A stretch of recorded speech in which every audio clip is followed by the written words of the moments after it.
마치고 돌아온 여행자에게 기자가 이렇게 물었습니다. 여행 중에 가장 힘들었던 것이 무엇이었습니까? 광야를 혼자서 걸으며 겪었던 외로움이었습니까? 여행가는 단호하게 아닙니다라고 말을 했습니다. 그러면 한낮에 뜨거운 열기나 밤중에 옷 속을 파고드는 추위였습니까? 아닙니다. 그러면 끊임없이 이어진 여정의 지루함이었습니까? 역시 아닙니다. 기자가 다그치듯 물었습니다. 그러면 도대체 무엇이었습니까? 이 여행가가 이렇게 대답합니다.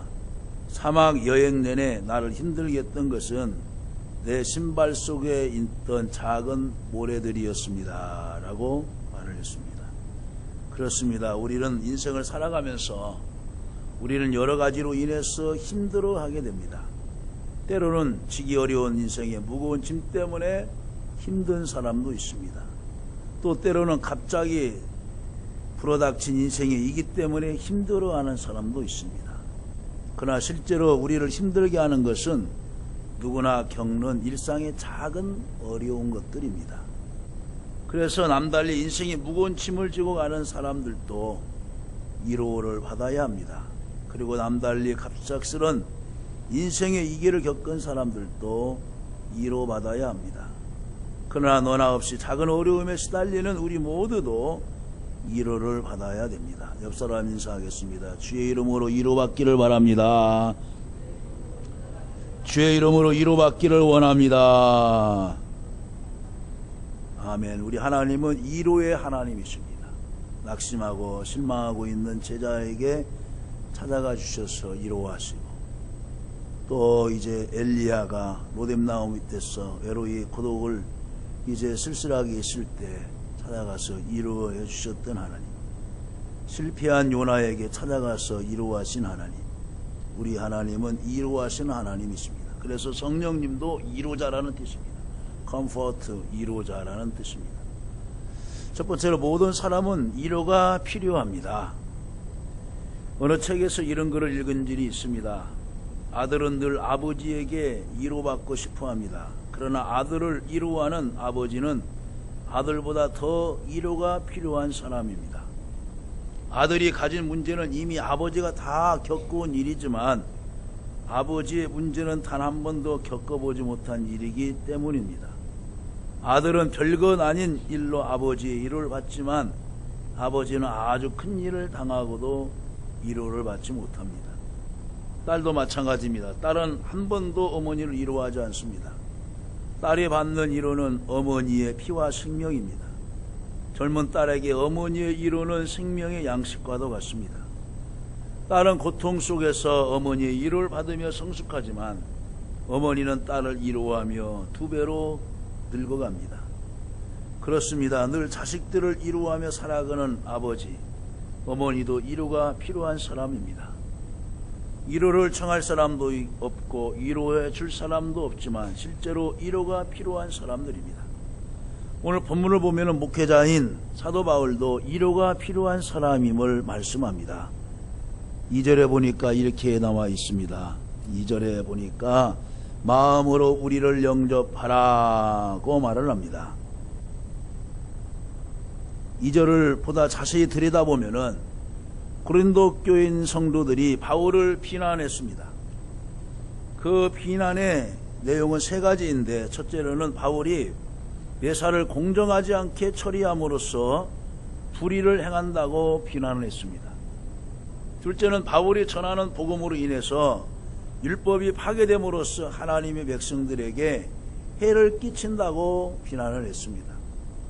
세 번째는 바울이 예루살렘 교회를 위한 헌금을 구실로 삼아 성도들의 재물을 착복한다고 비난을 했습니다. 물론 이런 비난은 전혀 사실과 다른 것이었습니다. 터무니없는 오해에서 비롯된 비난일 뿐이었습니다. 그래서 바울은 고린도 교인들에게 단호하게 이렇게 말을 합니다. 우리는 아무에게도 불의를 행하지 않고 아무에게도 해롭게 하지 않고 아무에게도 속여 빼앗은 일이 없노라고. 고린도 교회는 바울이 2차 전도 여행 때 설립한 교회입니다. 바울은 이례적으로 이곳에서 1년 6개월을 머물면서 교회를 보살폈습니다. 그런데 바울이 다른 선교지로 떠나자 교회 안에 세속 문화의 물결이 들어와서 갖가지 문제가 생기게 되었습니다. 파당이 생기고 또 은사 문제로 인하여서 방언한 사람이 최고다, 아니다, 투시받은 사람이 최고다, 예언하는 사람이 최고다 하면서 서로 은사 문제까지도 생기면서 교회가 많이 힘들어했습니다. 그래서 바울은 3차 전도 여행 중에 에베소에서 고린도 교회 문제를 바로잡기 위해서 첫 번째 편지를 쓴 것이 고린도 전서입니다. 그러나 편지를 보내고 나서도 문제가 해결되지 않자 직접 고린도 교회를 방문하게 이르렀습니다. 이때 많은 문제가 해결되었지만 완전한 해결을 보지 못한 채 또 에베소로 돌아가야 했습니다. 그런데 이후 바울과 다른 복음을 전하는 자들이 이 교회를 찾아오게 되었습니다. 그러면서 고린도 교인들을 잘못된 길로 인도하게 되었습니다. 그래서 일부 고린도 교인들이 노골적으로 바울을 비난하기 시작했습니다. 그리고 많은 교인들이 영향을 받아 흔들리기 시작했습니다. 이런 소식을 전해들은 바울은 무척이나 마음이 상했습니다. 그토록 심혈을 기울여 교회를 개척하고 보살폈는데 그 어느 교회보다도 정성을 다하여 섬겨왔는데 사실과 다른 오해로 근거한 비난이 있었기 때문에 그렇습니다. 그래서 바울도 목회자이면서도 위로가 필요한 사람이었습니다. 그렇습니다. 목회자들도 때로는 위로가 필요합니다. 교인들이 많으면 많은 대로, 적으면 적은 대로 많은 어려움을 겪는 분들이 주변에서 있는 것을 보게 됩니다. 사실과 다르게 비난을 받을 때도 있습니다. 큰 수고를 했지만 돌아오는 것은 엉뚱한 비판으로 돌아올 때도 있습니다. 그래서 마음이 많이 상할 때도 있습니다. 사랑하는 성도 여러분, 우리 모두는 위로가 필요한 사람들입니다. 인생의 고난과 위기 가운데 있는 사람들, 물론 위로가 필요합니다. 일상의 사소한 문제로 지쳐있는 사람들, 그들도 위로가 필요합니다. 남들을 위로하고 돌보고 섬기는 이들, 그들도 위로가 필요합니다. 두 번째로는 사람의 위로는 한계가 있다는 것입니다. 욥기서 2장 11절 말씀에 보면은 그 욥에게 갑작스런 큰 재앙이 당하자 시련에 빠진 욥을 위하여서 엘리바스, 빌다, 소발 세 친구가 위로하기 위해서 먼 길을 찾아옵니다. 그때 욥의 세 친구들이 찾아와서 그들을 이제 방문하고 위로하며 서로 합니다. 저들은 서로 먼 곳에서 사는 사람들이었습니다. 그런데 욥을 위로하겠다고 약속이나 하듯이 먼 길을 마다하지 않고 한 걸음에 달려왔어요. 정말 욥을 생각하는 마음이 깊고도 컸습니다. 아마도 저들의 방문이 욥에게 큰 위로가 되었을 것입니다. 처음엔 저들이 욥을 위로하기 위해서 최선을 다했습니다. 욥의 참담한 광경을 보고는 아무런 말도 할 수가 없었습니다. 그 상황에서 아무 말도 욥에게 도움이 되지 않았습니다. 그래서 이래 동안 밤과 낮을 꼬박 욥 곁에 서서 말없이 앉아 있었습니다. 이 또한 욥에게 큰 위로가 되었을 것입니다. 그런데 그 다음이 문제입니다. 욥이 친구들의 위로에 힘을 얻었는지 드디어 말문을 열었습니다. 자기 생일을 저주하고 탄식을 하면서 털어놓기 시작합니다. 그러자 친구들은 나름대로 욥을 위로한답시고 자기 입장에서 말하기 시작합니다. 안타까운 것은 그 말이 이제 욥과 논쟁이 되고 말았습니다. 네가 지금 이렇게 어려움을 당한 것은 너에게 죄가 있는 것이 아니냐. 하나님은 불의를 보지 않기 때문에 내가 죄의 보응을 받는 것이다 하면서 이제 4장부터 37장까지 무려 34장에 걸쳐서 한 친구가 말하면은 또 욥이 대답을 하고 또 다른 친구가 말하면 또 욥이 답변을 하고 오가면서 서로 이렇게 하면서 37장까지 이어집니다. 사실 욥에게 이런 친구들과의 논쟁은 아무런 도움이 되지 않습니다. 여러분, 어느 분들을 여러분들이 찾아갔을 때에 그냥 위로는 위로로 끝나고 와야 되는 거예요. 거기서 무슨 상담을 해준다, 뭐 했다 하면은, 거기에서부터 뭐냐면은 서로 이제 논쟁이 될 수가 있어요. 돌아간다 하면서도 나를 이루해 주러 온 거야, 아니면 나를 지금 지탄하러 온 거야, 비판하러 온 거야, 그렇게 생각할 수도 있어요. 그러니까 이루는 이루로 끝나야 되는 거예요. 이루가 논쟁이 되어서는 서로 불신만 오게 되는 것입니다. 오히려 욥은 이 논쟁 중에 더 큰 고통을 겪게 되었습니다. 그래서 친구들은 이루한다고 나름대로 최선을 다했고 하지만은 그것이 사람의 한계였습니다. 어느 정도의 유익은 있지만 온전한 이루는 불가능합니다. 오히려 그 이루가 더욱 큰 고통을 가져왔던 것입니다. 사랑하는 성도 여러분, 사람의 이루를 너무 기대하지 마십시오. 그 이루가 부분적으로는 도움이 될 수 있을지언정 한계가 있기 때문입니다. 왜? 인간의 판단은 정확하지 않습니다. 맞는 것도 있겠지만 틀리는 것이 더 많아요. 틀리는 것이 더 많습니다. 사람들을 이루하고자 할 때 절제할 줄 알아야 합니다. 내 이루가 과연 그 사람에게 온전한 이루가 될 수 있을지도 곰곰이 생각해 보아야 하는 것입니다. 세 번째로는 하나님의 이루가 필요하다는 것입니다.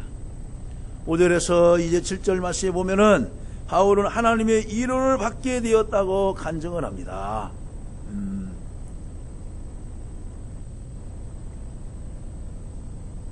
6절의 말씀에 보죠. 그러나 낙심한 자들을 이루하시는 하나님이 기도가 오므로 우리를 이루하셨으니 그랬어요. 하나님께서 디도라는 이제 바울 사도의 영적 제자를 보내줌으로 인하여서 이루를 받게 되었어요. 그 이루는 무엇이었느냐고 하면은 이제 그 성도들이, 에베소 교회 성도들이 또 이제 바울 선생님을 기억하고 있습니다. 힘내십시오 하면서 사모함과 애통함과 나를 위하여 열심히 있는 것을 이제 보고받고 나서 나를 더욱 기쁘게 하였다는 거예요. 기쁘게 하였다.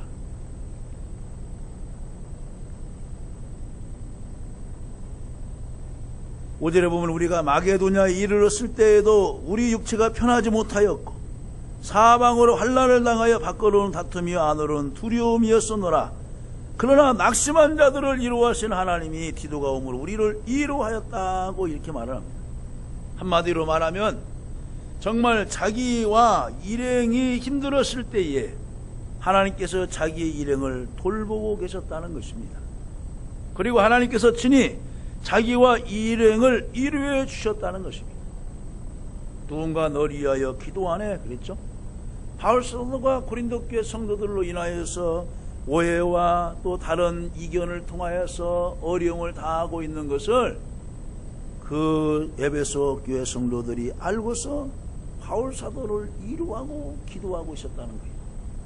그래서 그 소식을 디도가 가지고 와서 바로 이제 바울 사도에게 힘을 준 것입니다. 나를 더 기쁘게 하였느니라. 기쁘게 하였느니라. 여러분, 이루해 줄 때 기쁘게 해야 돼요. 그 사람 이루해 줬을 때 그 사람이 힘을 나고서 용기가 있어야 그것은 진정한 이루인 거예요. 그렇습니다. 하나님께서는 하나님의 사람들을 친히 보내셔서 이루하시는 것입니다. 이루하시는 것. 하나님의 때 하나님의 방법으로 이루하십니다. 그래서 하나님의 사람들은 이 하나님의 이루를 통해서 온전한 이루를 받게 되는 것입니다.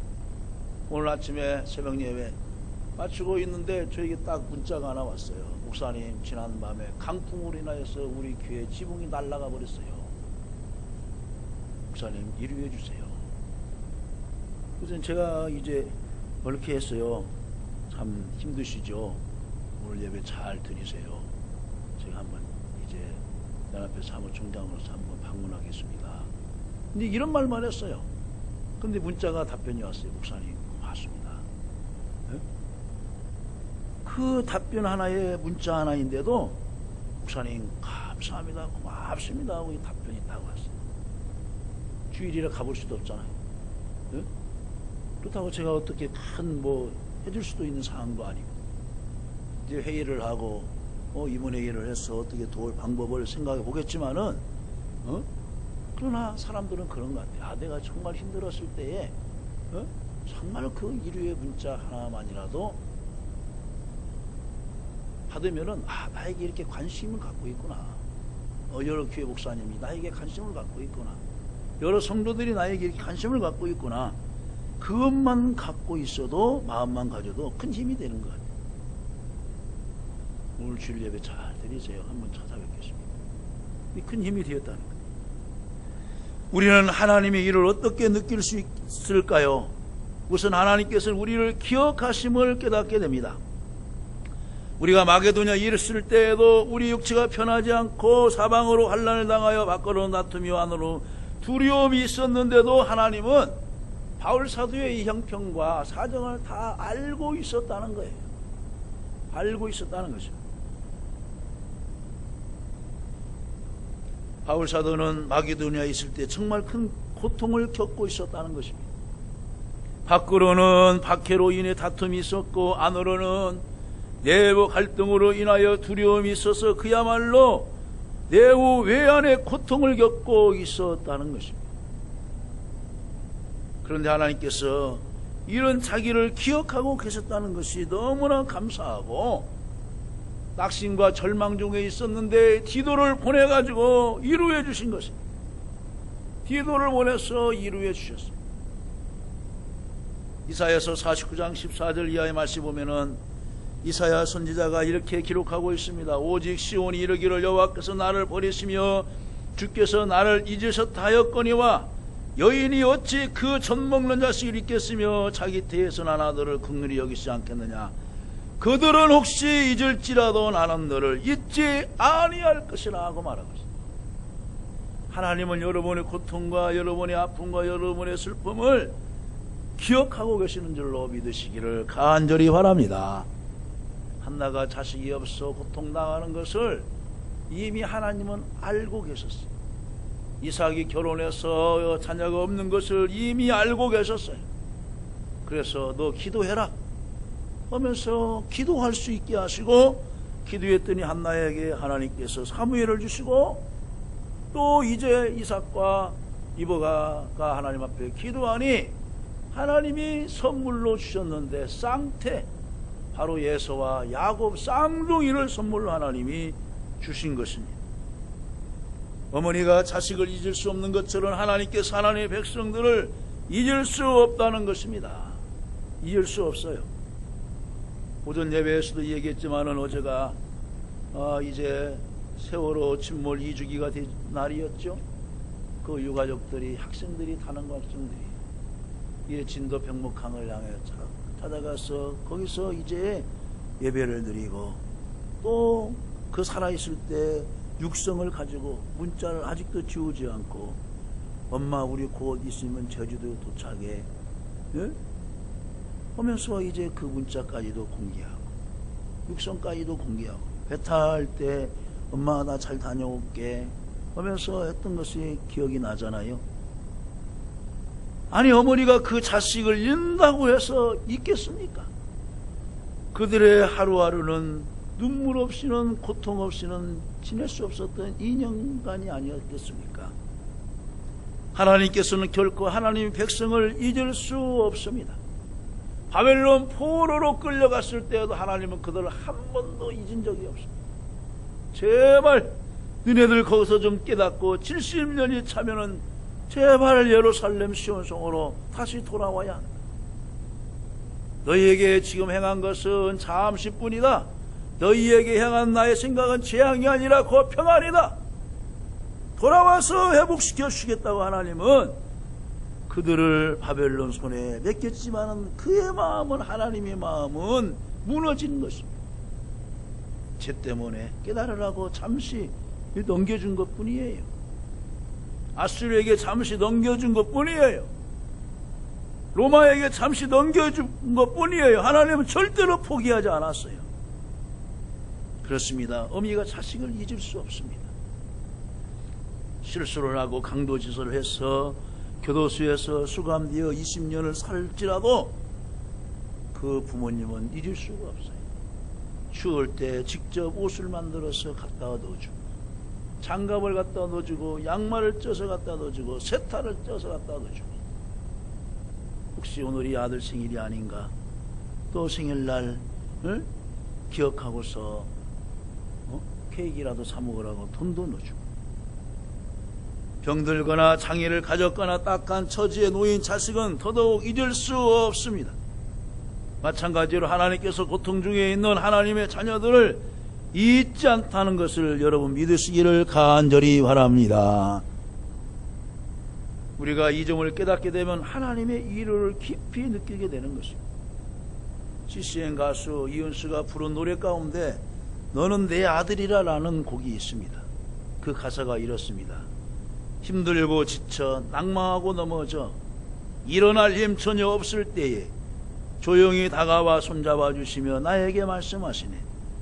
나에게 실망하며 내 자신 연약해 고통 속에 눈물을 흘릴 때에 못자국 난 그 손길 눈물 닦아주시며 나에게 말씀하시니 너는 내 아들이라 오늘날 내가 너를 낳았도다. 너는 내 아들이라 나의 사랑하는 내 아들이라. 오늘 본문을 보면 바울은 하나님께서 자기를 위해서 보이지 않는 손길로 이미 역사에 오셨다는 사실을 깊이 깨닫게 되는 것입니다. 7절에서 이렇게 바울 사도는 고백하죠.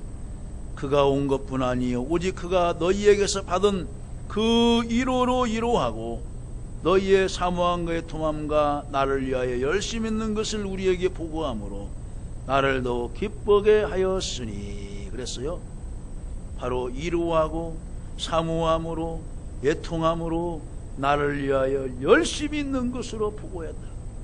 바울 사도를 위하여서 지금 흩어져 있는 성도들이 바울 사도가 당하고 있는 그 고통과 어려움을 알고서 기도하고 있었다는 것에 대해서 바울 사도가 더욱 기뻐했다는 거예요. 여러분에게도 여러분을 위해서 기도하고 있는 성도들이 있다는 것을 믿으시기를 간절히 바랍니다. 여러분 혼자가 아니에요. 성령 하나님이 여러분들 붙들고 계시고 여러분 곁에서 위로하시고 소망을 주는 것을 믿으시기를 간절히 바랍니다. 바울은 하나님께서 자기를 위해서 역사하신 일이 세 가지라는 것을 그는 깨달았습니다. 첫째는 디도가 무사히 돌아올 수 있도록 역사하셨다는 것입니다. 여러분 지중해는요 금시 잔잔하다가도 금시 파도가 출렁거립니다. 저희가 성지순례 가실 때 그 가이사랴 빌보지요. 이제 헤롯이 로마의 황제를 위하여서 도시를 하나 건설해 놓았어요. 그것이 가이사랴 빌보 지역인 해안가에서 가까워요. 우리는 경기장도 있어요. 그 뭐냐면 준마 전차 경기장도 있어요. 근데 바람이 얼마나 세찬지 몰라요.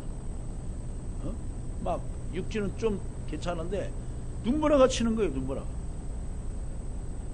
그 자리에서 한 10분도 못 서 있어요. 그래서 빨리 기념사진 찍고 그 성 그쪽으로 해서 이제 바람막이 쪽으로 해서 나오는 거예요. 그런데 디도가 바울 사도를 보기 위하여서 그 풍랑을 뚫고서 찾아왔다는 거예요. 그러니까 바울 사도가 뭐라고 생각을 해요? 무사히 돌아올 수 있도록 역사하신 하나님께 감사하고 있는 거예요. 사실 바울은 디도를 고린도 교회에 파송했지만 적대 세력에게 해를 당할까 노심초사했었는데 저가 무사히 다녀왔어요. 또 파도도 이기고 돌아왔어요. 두 번째는 디도가 따뜻하게 환대를 받게 하나님께서 역사하셨다는 것입니다. 바울은 디도가 무사히 돌아왔을 뿐만 아니라 교인들, 고린도 교인들로부터 정성스러운 환대를 받았다는 소식을 들었습니다. 그렇습니다. 여러분, 어느 곳에는 부정적인 생각을 가지고 식견을 가지고 보는 사람도 있지만 한편에서는 긍정적으로 보는 사람들이 있어요. 여러분들은 어떤 사람들을 보고 일하겠습니까? 긍정적인 눈을 가지고 긍정적인 마음을 가진 마인드 있는 사람들을 보면서 여러분들 위로받기를 주님의 이름으로 간절히 축원합니다. 하나님은 그런 사람을 통해서 역사하시는 거예요. 지금 이 세계를 운행하시는 것도 하나님이 일하시는 것도 절대로 부정적인 사람 가지고는 일 안 해요. 부정적인 사람 가지고는 일을 하지 않는 거예요. 왜? 하나님은 가능한 하나님이시거든요. 하나님은 모든 것에 능치 못하신 하나님이시기 때문에, 그래 네가 나를 믿느냐? 네가 나를 인정하는구나. 내가 너와 역사하겠다. 그러면서 그 사람 생각이 긍정적인 사람을 데리고 일하는 거예요. 마귀는 항상 절망을 주죠. 못해요. 실망을 주죠. 자기 자신을 적대시하죠. 나는 메뚜기 같아요. 그러면 그 더 이상 나갈 수가 없어요. 다윗 보세요. 상대가 안 돼요. 체격적으로도. 다윗은 전쟁에 나간 적이 없어요. 그런데 상대방의 적군인 골리앗은 아주 장수예요. 명장이에요. 전쟁티 나가면 백전백승이에요. 게임이 되겠어요? 그런데 의기양양해요. 당당해요. 너는 칼과 단창으로 나오느냐? 나는 내가 모욕하는 망군이 여호와의 이름으로 나간다. 그런데 평소에 이제 자기 양을 잡아먹으려고 하면은 곰이 오니까 그 물매를 가지고 이제 나가요. 그냥 그걸 가지고 이제 나가는데 정확히 쏘았는데 그것이 골리앗이 이마에 맞고 그대로 쓰러지잖아요. 응? 여러분에게 이런 다윗과 같은 용기 백배의 신앙이 있기를 간절히 바랍니다. 세 번째는 디도가 전해준 고린도 교회 소식 안에서 하나님의 역사하심을 깨닫게 되었습니다. 고린도 교인들이 바울을 진정 사모하고 있다는 것이고, 저들이 바울을 진정한 지도자로 인정하고 바울의 가르침에 순종하려고 한다는 것입니다. 부정적인 사람도 있죠. 근데 긍정적인 사람을 보았어요. 바울이. 아, 그렇구나. 씨앗은 똑같이 뿌리는데 길짝밭에서 떨어지고 돌밭에도 떨어지고 가시밭 풀밭에도 떨어지고 옥토밭에서 떨어지듯이 옥토밭에 떨어지는 씨앗만이 열매를 맺잖아요. 열매를 맺는 거예요. 말씀을 맺습니다. 사랑하는 성도 여러분, 우리는 모두 위로가 필요한 사람들입니다. 특히 하나님의 위로가 필요한 사람들입니다. 근본 국회의원으로 여의도 성에 들어가려고 부당해도 노력했지만은 떨어진 사람이 있어요. 위로가 필요한 사람입니다. 자기가 밀었던 사람이 될 줄 알았는데 떨어져서 선거위원들이 실망한 사람도 있습니다. 위로가 필요한 사람입니다. 대통령, 위로가 필요한 대통령이 있습니다. 하나님께서는 우리의 이 딱한 형편과 견디기 힘든 고통을 아십니다. 그리고 보이지 않는 손길로 이미 일하고 계십니다. 이 점을 깨닫게 될 때 하나님의 놀라운 위로를 체험하시고 성령의 위로, 하늘의 위로, 또 믿음이 좋은 사람을 통하여서 위로받고 쇠임을 얻고 재충전해서 승리하시길 주님의 이름으로 간절히 축원합니다.